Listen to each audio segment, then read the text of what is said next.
السلام علیکم، میں ہوں مسز خان اور آپ دیکھ رہے ہیں hot link news HD TV۔ آئیے لیے چلتے ہیں آپ کو آج کی تازہ خبر کی طرف۔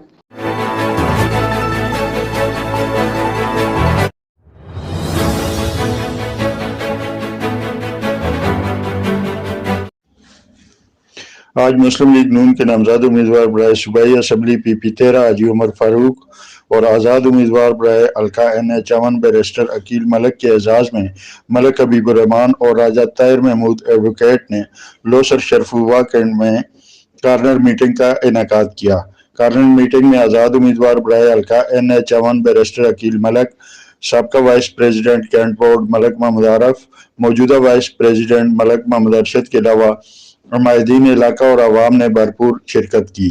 کارنر میٹنگ سے خطاب کرتے ہوئے آزاد امیدوار برائے حلقہ NH1 بیرسٹر عقیل ملک کا کہنا تھا کہ وہ حلقہ کے عوام کی خدمت کا جذبہ لے کر میدان سیاست میں اترے ہیں اور عوام کے تعاون سے جیت کر حلقے میں بے روزگاری کے خاتمے، امن و امان کی بہتری، حلقے کی ترقی کے لیے کوشاں رہیں گے۔